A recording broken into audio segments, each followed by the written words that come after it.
Kris Wise, and I'm with Wise About Flower Mound, and I'm here with John Colshine with Gotcha Covered. I'm so excited. Gotcha Covered. So tell me, how'd you get into this business? That's a great question. So I just exited corporate America in 2019 after over 2.5 decades with technology as my background. My husband was in that, and he got laid off too. So, yeah. And so that's one of the unfortunate aspects of corporate America that we all have to endure, and that is mergers, acquisitions, restructures, reorganizations, and so in that 2.5 decades, I'd experienced it 4 times. The last being in 2019. And it just so happens for an oil and gas company as well, so we know how they're kind of... I worked for an oil and gas company. I was an accountant for many years. It's a small world, as they say.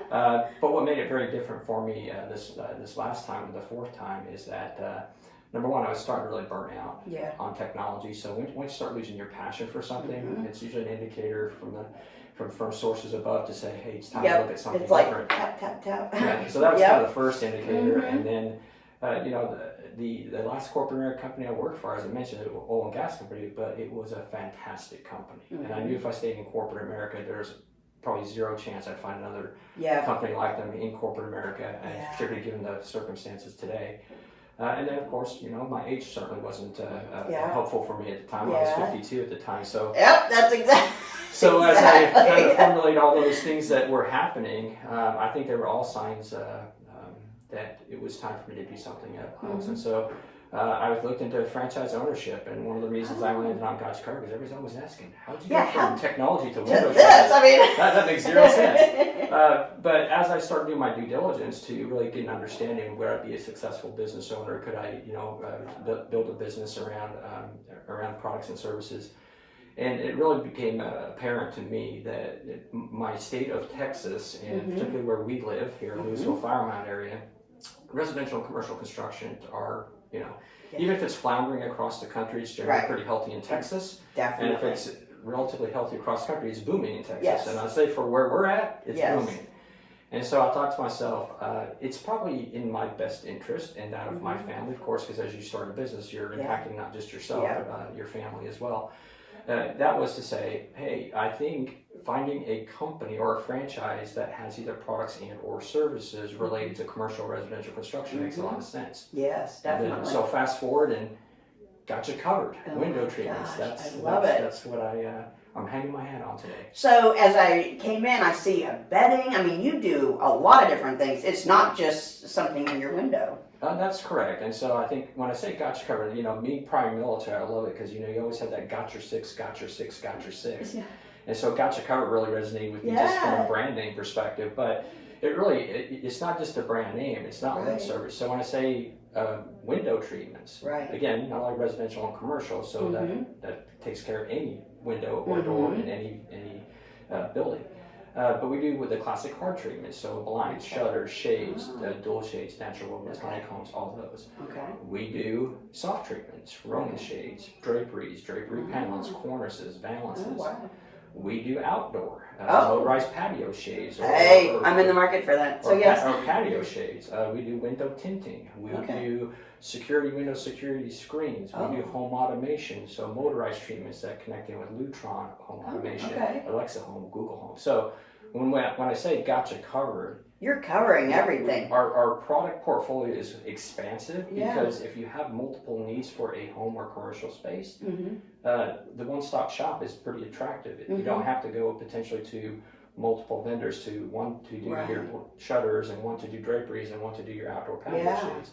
So I think that's been a benefit for sure. And then again, given where we live, there's just tremendous opportunity. So I'm very thankful and blessed that I made the decision. I think I was guided by powers beyond my comprehension, but what a blessing it's been. I love this community. I've been in this community actually for well over 2 decades. Okay. I love this place. I mean, what a great place to raise a family, and I mean, God, I've met so many great people over the years, and this has been awesome just to see. I mean, entrepreneurs and then business people and moms and just everything together. So what a great story. So, okay, so personally, we do need some motorized shades at our house. So I'll have to have you come out and give us an estimate. So tell me this, does Gotcha Covered, is that like an umbrella, and do you represent name brands? Do you have your own brand? How does that work? So that's good. Gosh, I love the lines of questions. Very well prepared, man.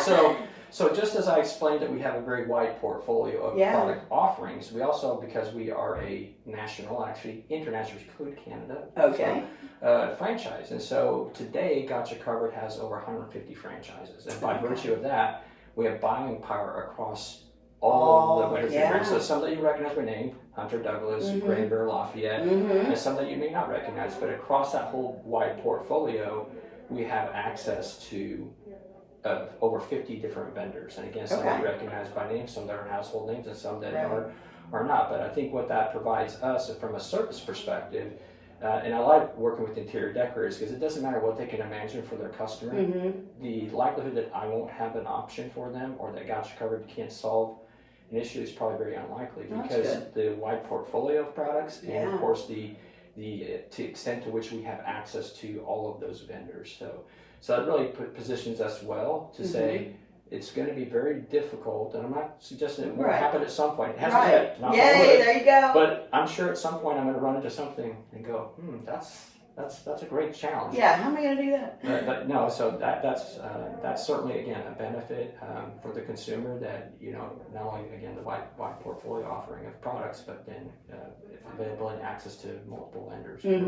So. Well, that's great. So, shipping and all of that kind of stuff. What is it? I mean, I'm sure it runs the gamut, but like just to get maybe the hard coverings like you were talking about. What is shipping like that?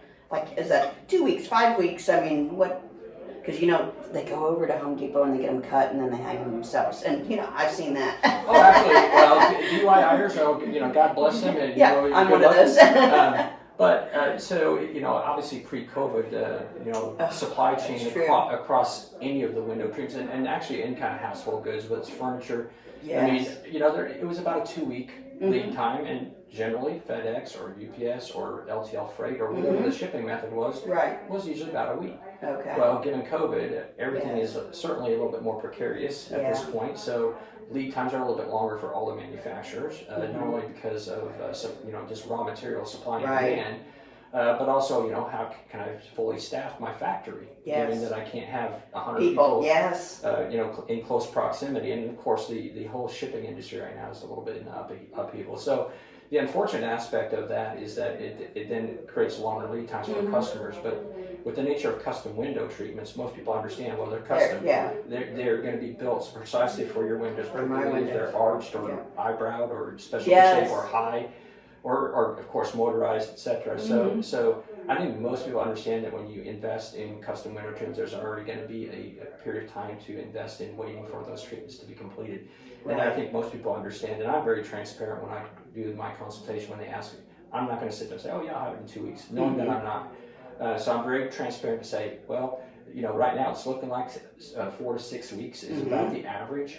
And that's given that nothing else changes. I mean, everything can change on a dime. So, definitely. So it's definitely a challenge. And as I got into this franchise, that's one of the two things they said to me that were going to be a challenge: vendor management, supply chain, which of course by extension shipping, and then of course find reputable installers. Because once you've built that rapport and relationship with your customers, it's important to say, I trust my installer to go provide the same level of service, treat them like I would treat them, show up on time, be courteous of their time, install it properly and well. Because again, I've been invited into your castle, your sanctuary, the place where you find peace and security, where you raise your family, and I don't take that for granted. Right. And so I don't want a third-party installer to treat that any differently than I would. So that those two things were always shared as the bigger challenges when you start a franchise like this. But I've been blessed to find really great installers, and I've been very blessed to have a good partnership network around me that has made it,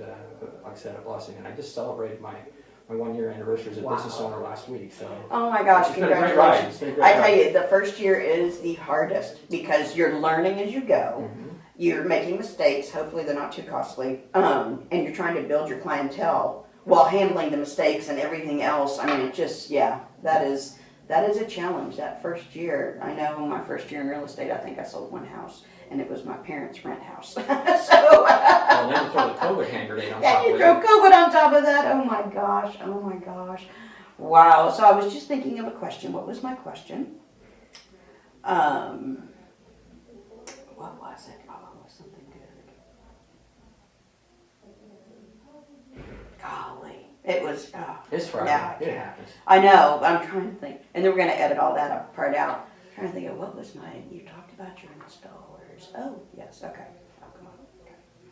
So one of the things, I mean, you mentioned having to rely on a third party.